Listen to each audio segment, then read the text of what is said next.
Est-ce que c'est mieux d'acheter seul ou avec un courtier immobilier? La question se pose et voici le pour, le contre et la légende urbaine. D'abord le pour. Vous recevrez des maisons en primeur. Vous ne manquerez jamais la bonne maison, donc vous laissez le courtier immobilier se casser la tête pour vous envoyer toutes les propriétés qui répondent à vos critères et éliminer celles qui ne vous intéressent pas. C'est un bon avantage. Également, il va éliminer les maisons qui ont des offres d'achat acceptées dessus ou ceux qui ne respectent pas exactement vos critères. Donc ça aussi, c'est très bien. Ensuite, retrouvez et vérifiez les bobos qui se trouvaient dans l'histoire de la maison qui vous intéresse. Chaque maison a une histoire, chaque maison a des bobos. Votre courtier saura vous informer et vous guider pour que vous fassiez le bon achat. La connaissance du marché.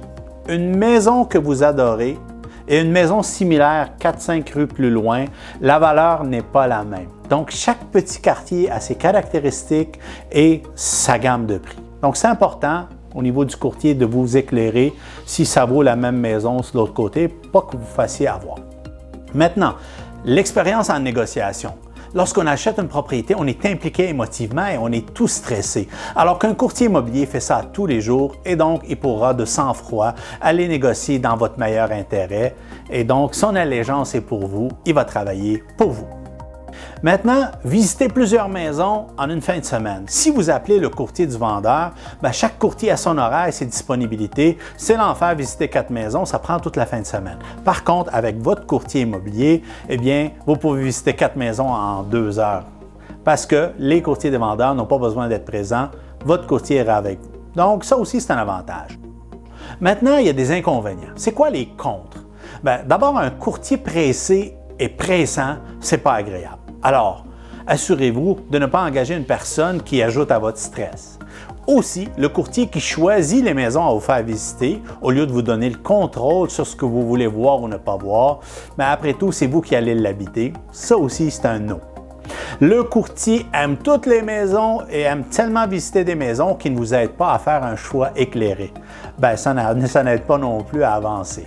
Donc, en conclusion, assurez-vous d'engager un courtier avec une porte de sortie possible si le match n'est pas parfait. Maintenant, la légende urbaine. Visiter sans courtier vous aidera à sauver la commission. Non. D'abord, sachez que si vous n'avez pas de licence de courtier immobilier, alors vous transférez une commission sous n'importe quelle forme au prétexte est un acte de courtage illégal. Et le courtier qui fera ça, il risque de perdre sa licence de courtier.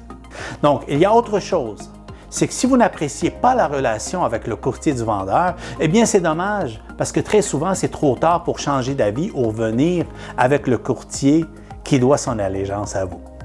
Donc, c'est important de savoir qu'il est très difficile pour le même courtier de tirer le prix vers le haut pour son vendeur et vers le bas pour l'acheteur en même temps. Si vous avez apprécié le contenu de cette vidéo, eh bien, n'hésitez pas d'aimer et puis de vous abonner à ma chaîne. Merci et bon achat immobilier.